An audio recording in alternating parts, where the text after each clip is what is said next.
Hello hello সবাইকে জানাই আমার নতুন ভিডিওতে ওয়েলকাম।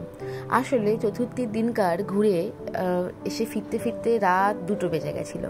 তো মায়ের বাড়িতে আসারই প্ল্যান ছিল আমার আর বোনের, কারণ পঞ্চমীর দিনকার পরের দিনকার মাকে নিয়ে একটু বেরোনোর বা ঘুরতে বেরানোর ইচ্ছে ছিল। প্রত্যেকবার বেরাই, তো এবারেও ভেবেছি যে আমি আর বোন বেরাবো।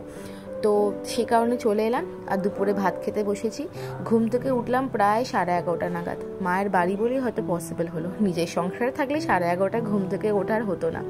আর আজকে লাঞ্চে হয়েছে হলো মেনু আমাদের মাংস ভাত, আরে মাংস ভাত হয়েছে, মাটন হয়েছে, আর হয়েছে হলো আমার প্রিয় কচু সেদ্ধ, গাটি কচু আছে ওটা সেদ্ধ। খেয়ে দিয়ে ঘুমোচ্ছি, ভালো একদম রেস্ট নিচ্ছি যে আবার একটুখানি বিকেলবেলায় দম নিয়ে বেরোতে হবে মায়ের সাথে। মা আর আমি বোনই বেরাবো। তো মা বলছিল পেয়ারা খাওয়ার কথা, আর মাই ভিডিওটা করে দিচ্ছিল, সেই কারণে আমরা দুই বোন হেসেই মরে যাচ্ছি যে মায়ের দ্বারা ভিডিও করা সম্ভব। দেখলাম ভালোই হয়েছে। আর এর মধ্যেই চলে এলো দেখুন বৃষ্টি। বৃষ্টির তো কোনো আর ঠিকানা নেই, যখন পারছে তখনই চলে আসছে। এদিকে রোদ্দুরের খেলা, ওদিকে আবার বৃষ্টির খেলা। দেখতে সুন্দর লাগছিল বাইরেটা, কিন্তু পুজোর সময় এগুলো আর ভাল লাগে না। আর এই দেখুন সকালবেলা দেখালাম না বাইরেটা, এখন সন্ধে হয়ে গেছে, লাইটও জ্বলে গেছে। অপূর্ব লাগে দেখতে পুজোর সময় এই জায়গাটা, মানে এত সুন্দর লাইট দিয়ে সাজায়, খুব ভাল লাগে। আর আজকে আমি পরছি হলো এই 2 সেটটা। আমি তো দেখিয়েছিলাম আপনাদেরকে যখন মার্কেটিং করেছিলাম, তো এইটা আজকে পরছি। মা রেডি, বোন রেডি, আর আমি তো রেডি হয়ে গেছি। এবার বেরানোর পালা।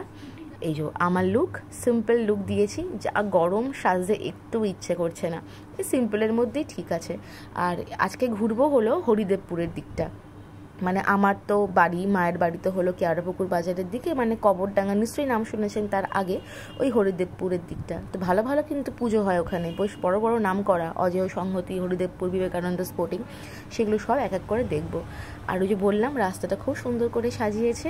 তো এখান থেকে আমরা যাচ্ছি হলো, সামনের একটা ঠাকুর দেখছি, মাঠের মধ্যেই হয়, এটাও বড় ঠাকুর, কি সুন্দর এক মায়ের মূর্তিটা হয়েছে। পুজো তো স্টার্ট হয়নি, পঞ্চমী থেকে বেরোলে কি আর পুজো স্টার্ট হয়? ষষ্ঠীর দিনকালে তো পুজো শুরু হয়, অর্থাৎ মায়ের বোধনটা শুরু হয় আর কি। তো এক এক করে ঠাকুরগুলো দেখলাম। এটা হলো বিবেকানন্দ স্পোর্টিংয়ের ঠাকুর। সামনে প্রচণ্ড ভিড় ছিল, আর ভিডিও বন্দি করতে গিয়ে ভিডিওটা ঠিক করে হয়নি।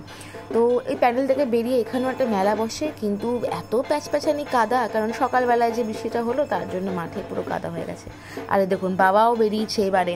বাবা, আমি, বোন, মা, এই 4 জনে বেরালাম প্রায় 20 বছর পর। মা আমি প্রত্যেক বছর বেরাই, কিন্তু এই 4 জনে মিলে একসাথে বেরানো কিন্তু হলো না। কত বছর পর বেরালাম, আর সেই মজা হলো। সেই এসছি হলো অজয় সংহতি। আমি তো ভেবেছি প্রথমে এগুলো মাটির মূর্তি হবে, না, তারপর দেখলাম যে না, এরা আসল সব।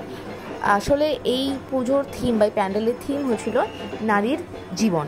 একটি নারী সারা জীবনে কীভাবে কাটিয়ে আসে, তার সেইটাই হলো জীবন চক্র যাকে বলতে গেলে, সেই জীবনটা তুলে ধরেছে হলো অজয় সংহতি প্যান্ডেলের মাধ্যমে।